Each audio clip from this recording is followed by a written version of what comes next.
हम भी अपने अधिकार के लिए संघर्ष कर सकते हैं। हम मात्र भजन करने वाले भजनीय नहीं है। तो मैं उनका स्मरण करूंगी कि लो नमस्कार भूगोलों के, अभिनंदन लो आकाशों के, लो सात सागरों के प्रणाम, पदबंदन लो आकाशों के, तुमने ही पूरी अयोध्या की खोई गरिमा लौटाई है, और समर बांकुरे राघव के, तुमको 100 बार बधाई है। इनके भाग्य में होगा वो इस ऐतिहासिक क्षणों का साक्षी बनेगा, क्योंकि भगवान हमें चुन लें ये तो बहुत बड़ी बात है। हम भगवान को चुने ये बड़ी साधारण बात है। मैं सब ज्ञात अज्ञात सबको उनको वंदन करती हूँ। वो राघव के रणंजय थे, वो माधव के धनंजय थे, वो विरक्त संत थे, वो प्राणों की आहुति देने के लिए निकले थे। उन सब की कारण आज 22 जनवरी का दिन हम सबको देखने को प्राप्त होगा। मनु जी के नाम पे इस देश में बहुत राजनीति हुई है। अब सारा भारत जान गया है। ये अनर्गल प्रलाप करके लगातार भारतीयों को आजादी के बाद और पहले से ही अपने पुरखों की परंपरा से काटने का षड्यंत्र चला। हम किसी भी वृक्ष की अमर मेल नहीं है। हम तो स्वयं एक बड़ा विशाल वट वृक्ष है, जिसमें सौमनस्यता है, सौहार्द है, प्रेम है, स्नेह है। चींटी से लेके ब्रह्मा तक में एक ही ब्रह्म सत्ता का दर्शन करने वाली विदा है। सत्य यही है जो सम्मुख है, और उसके पक्षधर बनोगे तो धन्य हो जाओगे, और उसका विरोध करोगे तो बिखर जाओगे। भगवान को, परमात्मा को धन्यवाद दूंगी, और 500 साल का संघर्ष जिन पुरखों ने किया उनका पुण्य स्मरण करूंगी।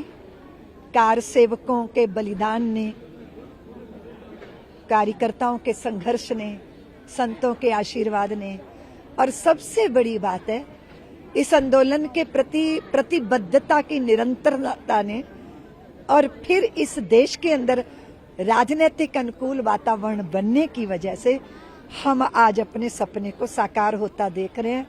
मैं सब ज्ञात अज्ञात सबको उनको वंदन करती हूँ। वो राघव के रणंजय थे, वो माधव के धनंजय थे, वो विरक्त संत थे, वो प्राणों की आहुति देने के लिए निकले थे। उन सब की कारण आज 22 जनवरी का दिन हम सबको देखने को प्राप्त होगा। दीदी, क्या कभी आपने सोचा था कि राम मंदिर सीधे जीवन पाया, क्योंकि तमाम लोगों के प्राण चले गए, संघर्ष करते रहे? क्या आपने सोचा था? क्या कहा? क्या आपने सोचा था कि अपने जीते जी राम मंदिर बनते हुए देख पाएंगे? हम ऐसा तो नहीं कह सकते, लेकिन निराश तो हम नहीं थे। और क्योंकि भैया हम लोग तो पुनर्जन्म मानने वाले हैं। यात्रा जो है एक जन्म में पूरी नहीं होती तो दूसरे जन्म में होती है। लेकिन इस संघर्ष की जो प्रखरता थी, वो दैदीप्यमान जो ज्वाला थी, उसने जलाकर पूरे भारत में कुविचारों के कचरे को जलाकर भस्म कर दिया। और वो ज्वाला ऐसी तेजस्वी बना गई भारतीयों को कि हम भी अपने अधिकार के लिए संघर्ष कर सकते हैं। हम मात्र भजन करने वाले भजनीय नहीं है। तो मैं उनका स्मरण करूंगी कि लो नमस्कार भूगोलों के, अभिनंदन लो आकाशों के, लो सात सागरों के प्रणाम, पदबंदन लो आकाशों के, तुमने ही पूरी अयोध्या की खोई गरिमा लौटाई है, और समर बांकुरे राघव के, तुमको 100 बार बधाई है। राम मंदिर बन गया है, रामलला टेंट सब भव्य मंदिर में जा रहे हैं, लेकिन कुछ लोग हैं निमंत्रण पर ही सवाल उठा रहे हैं। अखिलेश यादव कह रहे हैं निमंत्रण ऐसा नहीं होना चाहिए, सोनिया गांधी कुछ अलग कह रहे हैं, निमंत्रण को स्वीकार नहीं कर रही है। अब जिनके भाग्य में होगा वो इस ऐतिहासिक क्षणों का साक्षी बनेगा, क्योंकि भगवान हमें चुन लें ये तो बहुत बड़ी बात है। हम भगवान को चुने ये बड़ी साधारण बात है। देखिए, आज एक पोस्टर लगा है जिसमें आरएलडी और लालू यादव के घर के बाहर उन्होंने कहा है कि जो मंदिर है वो गुलामी का प्रतीक है, पाठशाला जो है वो उजाले की ओर ले जाती है। इस पर क्या कहना चाहिए? हमारे मंदिर सदैव विद्या के केंद्र रहे हैं। दूसरी बात है, भगवान की सत्ता को स्वीकार करने वाला ही अहंकारी मद से मुक्त होता है। जो ईश्वर को स्वीकार कर लेता है वो मनुष्य बनने की प्रक्रिया प्रारंभ हो जाती है। नहीं तो मनुष्य तो भेड़ियों में पलता है तो भेड़िया ही हो जाता है।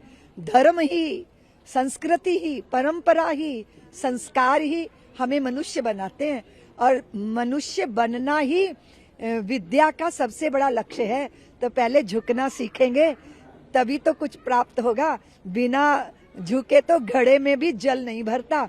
इसीलिए जो भारतीय संस्कार है वो मंदिर देवालय जहाँ वहाँ निरक्षर लोग नहीं रहते, वेदों को जिन्होंने अपनी प्रज्ञा में धारण किया है, जो जिंदा रहने की शिक्षा नहीं सीखते अपितु जीने की विद्या सीखते हैं, हमारे मंदिर वो स्थल है।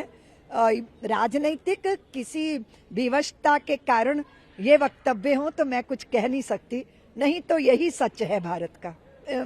मनु जी के नाम पे इस देश में बहुत राजनीति हुई है, अब सारा भारत जान गया है। ये अनर्गल प्रलाप करके लगातार भारतीयों को आजादी के बाद और पहले से ही अपने पुरखों की परंपरा से काटने का षड्यंत्र चला। लेकिन अब भारतीयों ने निश्चित कर लिया है कि हम किसी भी वृक्ष की अमर मेल नहीं है, हम तो स्वयं एक बड़ा विशाल वट वृक्ष है जिसमें सौमनस्यता है, सौहार्द है, प्रेम है, स्नेह है। चींटी से लेके ब्रह्मा तक में एक ही ब्रह्म सत्ता का दर्शन करने वाली विदा है।